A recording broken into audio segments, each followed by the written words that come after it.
Welcome to Mighty Married Moms. Join us at our kitchen table twice a week as the Mighty Married Moms, Debbie, Linda, Wendy, invite spectacular guests to weigh in on staying sexy, vibrant, and healthy, building marriages with soul-satisfying connection, raising happy, healthy, successful kids. Conversations with Mighty Married Moms will bring you closer to the life you really want. Episode 66. Hi everyone, welcome back to Mighty Married Moms. Hi. I am Debbie Owen from You Can Raise Great Kids. Linda Tighe from All Well Breaks Loose. And Wendy Williams from connectagain.org. All right, so we just had an amazing conversation with Dr. Laura Markham, who is probably one of the best parenting experts you're going to find anywhere. I have devoured her two books. The first one is Peaceful Parent, Happy Kids, How to Stop Yelling and Start Connecting. And the second one is Peaceful Parent, Happy Siblings, How to Stop the Fighting and Raise Friends for Life. Right. So I highly recommend these books if you ever get a chance to pick them up. In fact, we'll make sure that they're in the show notes for you. Yeah. So one of the things that we really talked about a lot was sibling interactions. Mm-hmm. And the key for sibling interactions is that you want to intervene, but you have to do it the right way. Yeah, right. Intervene when they're little. Well, ideally, if it's possible. If possible, before it gets too late. Yeah. I guess it's not too late, right? But it's harder as they get older. It's harder. It's harder. I was a stepmother, and so I didn't do the 24/7 thing with little kids. Mm-hmm. But she mentioned the fact that the common wisdom is when your kids are fighting with each other to just step back and let them figure it out. Is that well, really the common wisdom? I think what Laura was saying is we've gone in a couple of different directions. One direction is just let them figure it out on their own, and the other direction is, oh my gosh, I've got to jump in and stop this madness. You're right, you're wrong, go do what I tell you to do. And so that's, I think, what a lot of parents try to do, because right. That's what they've seen, that's what they've read, that's what they know. Right. And yet what people like Laura have been explaining to us is that's not the best way to do it. And there are other people who also have this philosophy too, that if in fact, instead of either letting it go or telling them who's right and who's wrong, you just go in and you shower love and empathy on the kids. That's really what it comes down to. Because you have to understand that all those conflicts start with emotions inside. Yes. Right? So the first thing is to get to the emotion. Yeah. What's going on here? Mm-hmm. This must feel really hard for you, right? You're acting in this bad way, so this must be a tough situation. Why don't you tell me more about what you're feeling right now, or how, what's going on? Right. Mm-hmm. Right, because she said, we all know this, emotions lead to behavior, and the emotions are not bad. However, behavior can go in a southern direction, can go south, can go bad, right? Mm-hmm, mm-hmm. So you want to kind of address the root of the behavior rather than you want to address that where it's all good, or it's all appropriate, or it's all understandable, but how to redirect that emotion so that the behavior is one that feels like you're going to have a peaceful home. What you say, peaceful parents or whatever, right? You want a peaceful home. We didn't have children so that we go, dear God, make it stop. That's not what we were hoping to have a family to do, right? Yeah. So that's Yeah, and that's one of the major sources of love and connection for a kid is certainly their parent, mm-hmm. right? So they need to feel loved and connected to you, and they need to feel that you understand how they're feeling, and that's really so important. She gave a great example of her son or daughter. Son, right? Older. Her son. Older son is older. Yeah. Son and having a hard time wishing his sister would go away. Is she going to go away now, right? The new baby. Is she going to go away now? And so her response was not, oh, that's not a nice way to feel about a new baby, or gee, that's awfully mean. Which is what your sisters often do. Right. Yeah. That's your sister. Yeah, that's your sister you're talking about. But instead of giving him a hug and understanding what he was saying, and that not to worry, that she still loved him, she couldn't love him any more than she does already. But it must be hard that I can't come and help you the minute you need me because I'm feeding the baby. That must be hard. It must be really hard. Yeah. And that was all he needed. And he went off to doing whatever he And was. you know what? This is applicable whether it's with siblings or whether it's just with your child who's misbehaving in any other circumstance. The idea is you just acknowledge their feelings and say, yeah, this is hard for you. I understand that. And you can do this with a teenager. You can do it with your parenting partner, your spouse. You just say, yeah, that's really hard. I hear that mm-hmm. from you. Because who doesn't want to be understood? Nobody. It's all about being understood. In fact, I caught myself with a couple of my young adult children just this last week. Instead of giving advice and trying to solve problems, I just said, yeah, that must be really hard for you. I'm so sorry. And they were able to accept that, and that was so much easier for them than if I tried to tell them what to do. To direct them. Oh, Right. telling a kid what to do Doesn't work. It never Well, it works. depends on the age. I heard an interesting talk the other day. Did I tell you guys about this? I heard an interesting talk, happened to be at my church, by the guy in the front of the room. But he said when you're parenting, you start off as a commander. Go to the bathroom, go to bed, and then you turn into a coach. Good job, hit it over the plate. Then you turn into a counselor when they're in high schoolish age or whatever, helping them out. And then you become a consultant, and you zip it unless spoken to. There's a lot of truth to that. I wouldn't agree with the commander, though. No. No. Well, whatever the even right with word is. No, in the even beginning. with the little kids. I mean, and a lot of it is the tone of voice and the attitude you use. Right, yeah. So I suppose you could say you're commanding, even if you say to your Maybe kid. he's just trying to find 4 C's. I don't know. Yeah.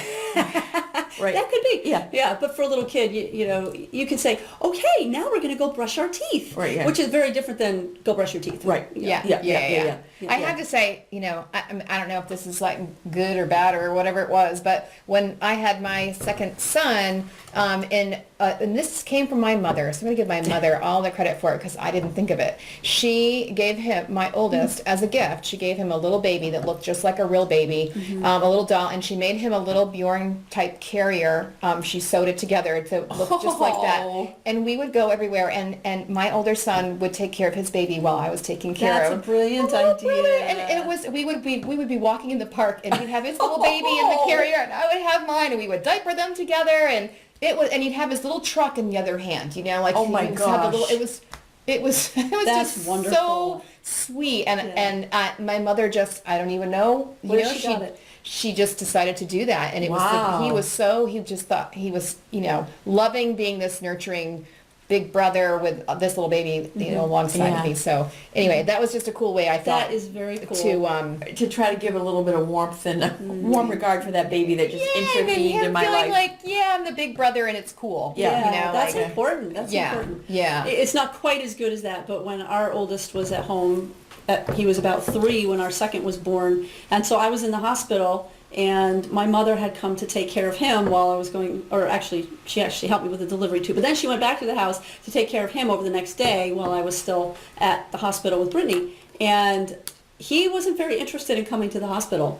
He really wasn't. Yeah. And so finally, she was playing with him and playing with him and playing with him and playing with him, and finally, I don't remember if she asked him or if he said, but long story short, he was ready to go. Go see mommy. So she was like, okay, we're going now. She figured, we'll go now while he says he's interested. Right, yeah. Yes. And then when he got there, the baby gave him a gift that was fun and cool and stuff. Although I love what your mother did with the Yeah, carrier you and know, his that's own so baby. great. That was brilliant. My So mom great. got some great instincts, I have to say. That was- I know, right? Yeah, Yeah. totally. And what I love about it is it crosses gender lines. Yes. Yes. I Gender really like that. stereotypes. Yes. With those stereotypes that don't Yeah. really help. Yeah. Yeah. And she reiterated something that we talk about in marriage relationships and whatever, is that for every negative interaction, we need 5 positives to neutralize it.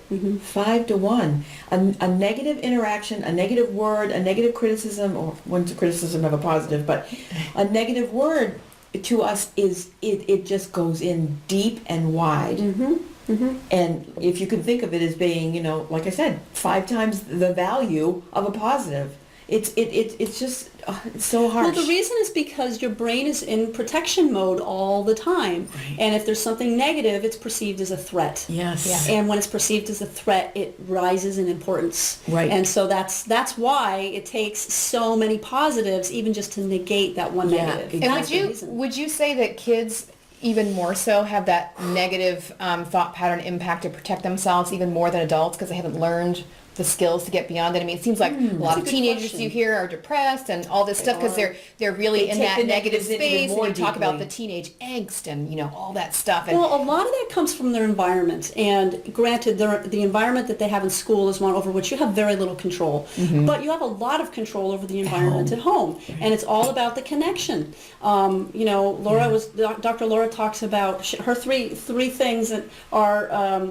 to manage your emotions, connect with your kids, and then coach your kids. And my 3 C's are control your emotions. I like manage better, but control your emotions, connect with your kids, and then conduct your family as a servant leader. So it's kind of the same 3C process. Right.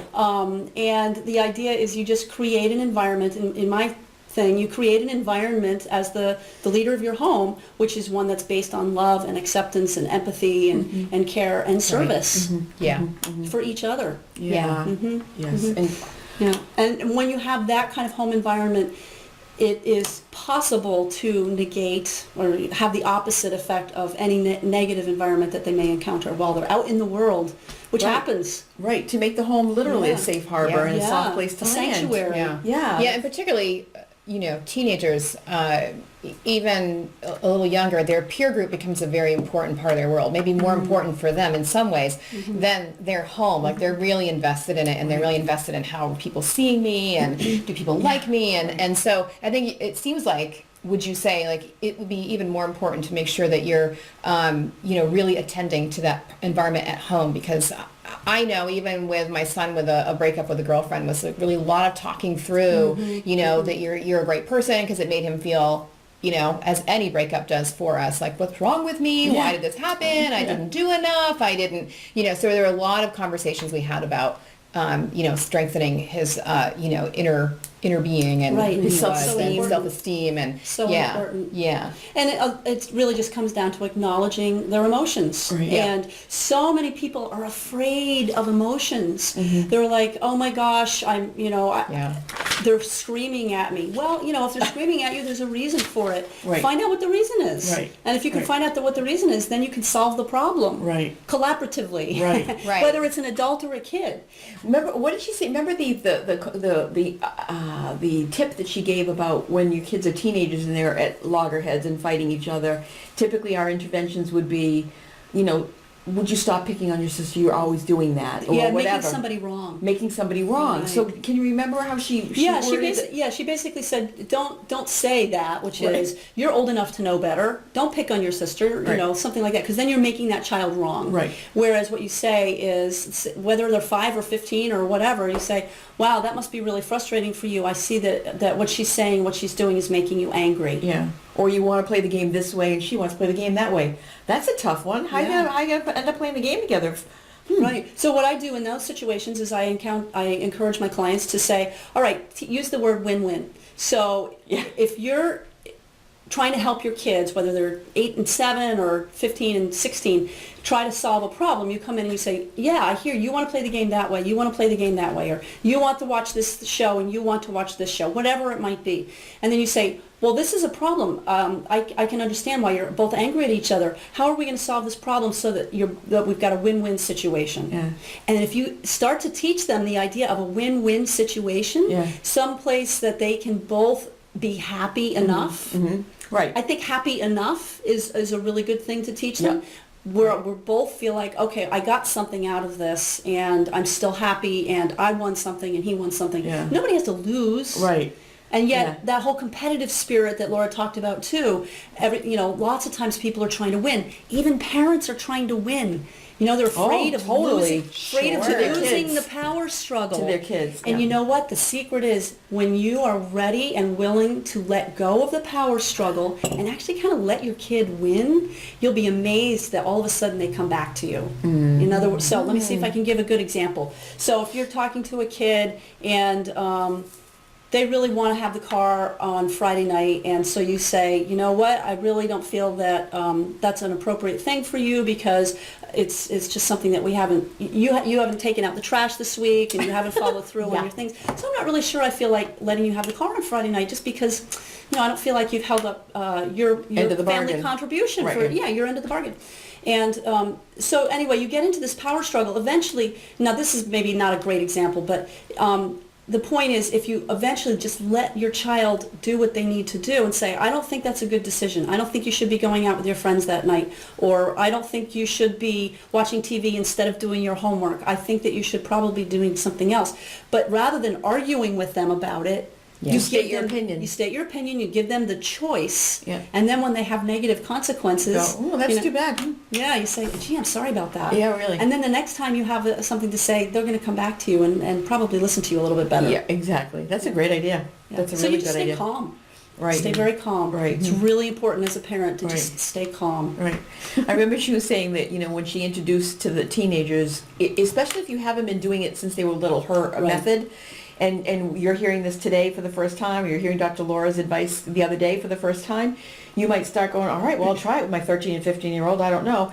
The first few times that you do it and you say things like, oh, you want to play the game this way, you want to play the game that way? Wow, this is tough. I wonder how you're going to get out of this. They're going to look at you like you have 7 heads because they're used to having you go, Joanne, whatever. You're the bad one, you're the good one, or whatever. Go to your corners and be done with it. But to leave it to them, it's going to be frustrating and difficult. She says, but then one day you'll be cooking in the kitchen or whatever, and you'll hear them say, all right, what's going to be the way that we're going to get to, we're going to be happy together? How are we going to figure that out? You're going to How can we have a win-win situation? Yeah. Right, Yeah. right. That's They're why I going want to to say teach something like that, and you're going to be in the kitchen going, yay! Doing your happy Yeah. dance. So, like you said, it's a lot of work up front, but in the long run, you'll be like, oh, it worked. Because you're teaching them skills on how to,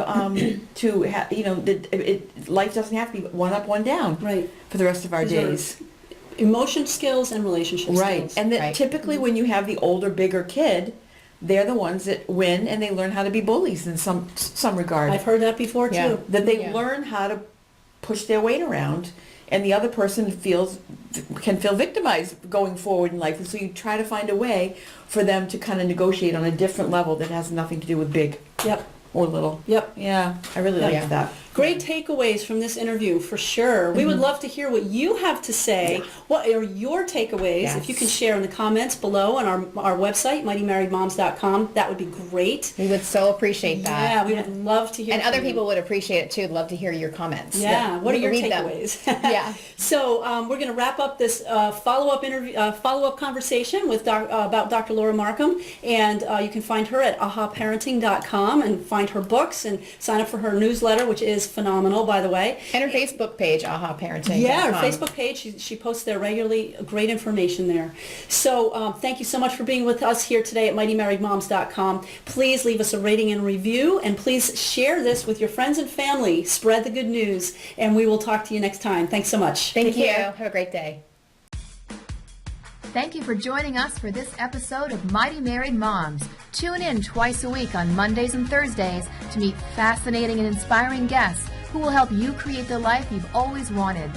You can find these episodes and special gifts just for you at mightymarriedmoms.com, as well as a link to our Facebook community, where we continue the conversation around the kitchen table. Please also help share the love by leaving a review on iTunes. We'll see you next time.